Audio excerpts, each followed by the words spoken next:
اگر British umpire آج قائم ہو جائے تو کیا ہوگا؟ یہ انتہائی دلچسپ بات ہے اور اس کے کیا فائدے اور نقصانات ہوں گے، آئیے جانتے ہیں۔ برٹش امپائر ڈومینینز اور کالونیوں اور دیگر علاقوں پر مشتمل تھی جن پر یونائٹڈ کنگڈم کی حکومت تھی۔ اس کا آغاز 16ویں صدی کے آخر اور 17ویں صدی کے اوائل میں انگلینڈ کے ذریعے قائم کردہ بیرون ملک مقیم املاک اور تجارتی پوسٹوں سے ہوا۔ 19ویں اور 20ویں صدی کے اوائل میں اپنے عروج پر یہ تاریخ کی سب سے بڑی سلطنت تھی اور ایک صدی تک یہ سب سے بڑی عالمی طاقت بھی رہی۔ 1913 تک برطانوی سلطنت نے 412 ملین لوگوں پر قبضہ کر لیا، جو اس وقت دنیا کی آبادی کا 23% حصہ تھا، اور 1920 تک اس نے 35.5 ملین کلومیٹر زمین کا کل رقبہ، جو کہ 24% کا حصہ بنتا ہے، اس کا احاطہ کیا۔ 16ویں صدی کو اکثر دریافت کا دور بھی کہا جاتا ہے۔ دنیا کے بارے میں نئی سوچ اور بہتر جہاز سازی کی وجہ سے خطوں کی تلاش میں نئی زمینوں کو دریافت شروع ہوئی۔ انگلینڈ، جو اب برطانیہ ہے، بیرون ملک مزید زمین چاہتا تھا جہاں وہ نئی کمیونٹیز بنا سکے، جسے کالونیاں بھی کہا جاتا ہے۔ یہ کالونیاں انگلینڈ کو قیمتی مواد جیسی دھاتیں جیسے چینی، تمباکو فراہم کریں گی، جسے وہ دوسرے ممالک کو بھی بیچ سکتا ہے۔ کالونیوں نے دولت مند انگریزوں کے لیے پیسہ کمانے کے مواقع بھی پیش کیے اور انگلینڈ کے غریبوں اور بے روزگاروں کو رہنے کے لیے نئی جگہیں اور نئی ملازمتیں بھی فراہم کیں۔ لیکن وہ اکیلے نہیں تھے۔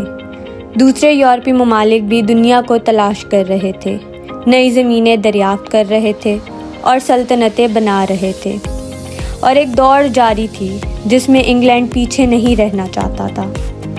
برطانوی سلطنت کی بنیادیں اس وقت رکھی گئیں جب انگلینڈ اور اسکاٹ لینڈ الگ الگ مملکتیں تھیں۔ 1496 میں انگلینڈ کے بادشاہ ہنری VII نے اسپین اور پرتگال کے بیرون ملک تلاش میں کامیابیوں کے بعد جان کیمبورٹ کو شمالی بحر اوقیانوس کے راستے ایشیا تک شمال مغربی راستے دریافت کرنے کے لیے ایک مہم کی قیادت کرنے کا حکم دیا۔ پہلی انگریزی کالونیاں شمالی امریکہ میں تھیں، جو اس وقت نئی دنیا کے نام سے مشہور تھیں۔ انگریزوں کے لیے کالونیاں بنانا کوئی آسان کام نہیں تھا۔ 1585 میں وقت گزرنے کے ساتھ انگریز زیادہ سے زیادہ علاقوں کا دعویٰ کرنے لگے۔ اس کا مطلب بعض اوقات دوسری یورپی اقوام کے ساتھ اپنی کالونیوں پر قبضہ کرنے کے لیے لڑنا بھی پڑتا تھا۔ 17ویں اور 18ویں صدیوں کے دوران انگلینڈ نے شمالی امریکہ اور مزید جنوب میں ویسٹ انڈیز میں بڑی کالونیاں حاصل کیں، جسے آج کریبین جزائر کے نام سے بھی جانا جاتا ہے۔ یہاں آب و ہوا چینی اور تمباکو جیسی فصلوں کو اگانے کے لیے کافی موزوں تھیں، اس لیے انہوں نے فارم قائم کیے جنہیں باغبانی بھی کہا جاتا ہے۔ ایسٹ انڈیا کمپنی نامی، جو ہندوستان میں تجارتی بستیاں بھی بنائی گئی تھیں، یہ کمپنی اتنی طاقتور ہو گئی کہ اس نے انگلستان کو ہندوستان اور چین سے آنے والے پرتعیش اشیاء جیسے مسالہ جات، کپاس، ریشم اور چائے کی تجارت کو کنٹرول کرنے کی اجازت دی۔ کیا ہوگا اگر یہ آج وہی سرحدوں کے ساتھ دوبارہ متحد ہو جائیں جو 1921 میں اس کے علاقائی عروج پر تھیں؟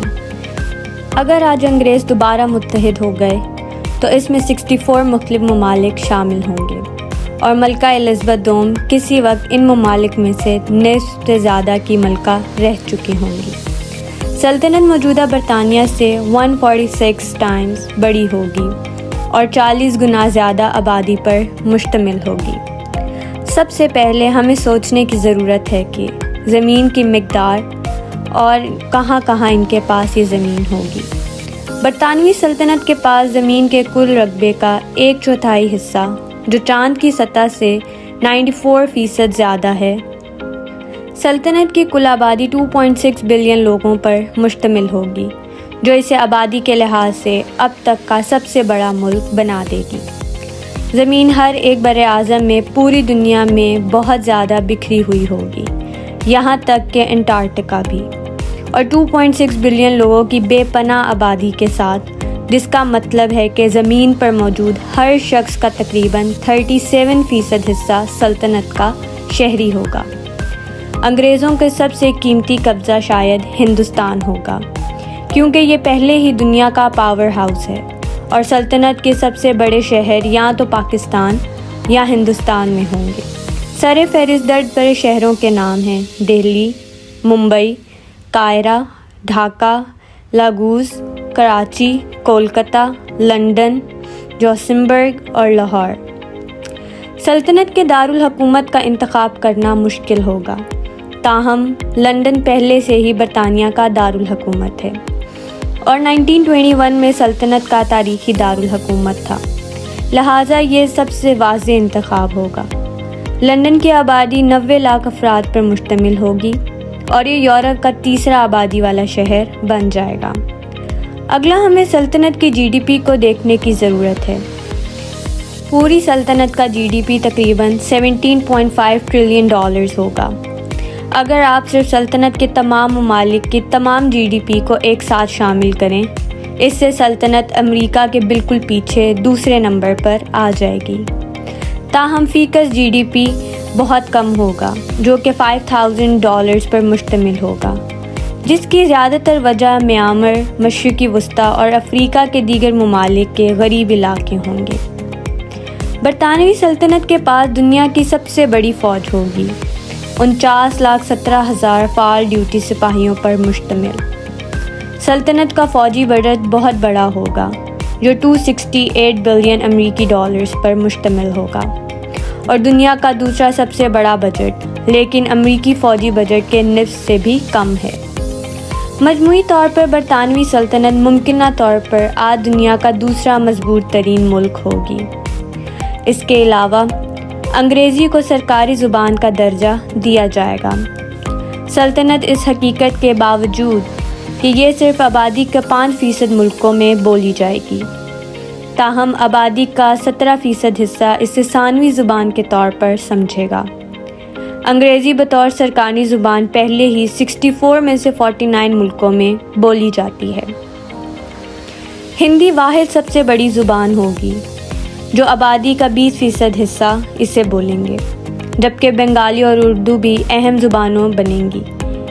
سلطنت ناقابل یقین حد تک اخلاقی اور مذہبی طور پر متنوع ہوگی۔ صرف 5% آبادی کو سفید فام کے طور پر درجہ بندی کرنے کے ساتھ، جبکہ 69% ایشیائی یا پیسیفک جزیرے والے ہوں گے۔ اکیلے بھارت کی آبادی سلطنت کے تقریباً نصف کے برابر ہوگی۔ افریقی اور افریقی کریبین نسلوں کی کل تعداد 19% ہوگی، جبکہ عرب اور مشرقی وسطی کے دیگر نسلی گروہ بقایا 7% کا حصہ ڈالیں گے۔ برطانیہ خود پوری سلطنت کی آبادی کا صرف 2.4% حصہ شامل ہوگا، اور آخرکار سلطنت کا مذہبی متنوع اتنا ہی عظیم ہوگا۔ ہندو مذہب کے ساتھ سب سے بڑے واحد عقیدے کی نمائندگی کرتا ہے، جو کل آبادی کا 40% حصہ ہوگا۔ اسلام 33%، جو کہ 32% سنی اور 1% شیعہ کے درمیان تقسیم کیا جائے گا۔ اس کے بعد عیسائیت 19% اور بدھ مت 3% کی نمائندگی کرے گی، جبکہ سکھ 0.8% اور یہودی 0.2% اور دوسرے مذاہب 2.2% کا حصہ ڈالیں گے۔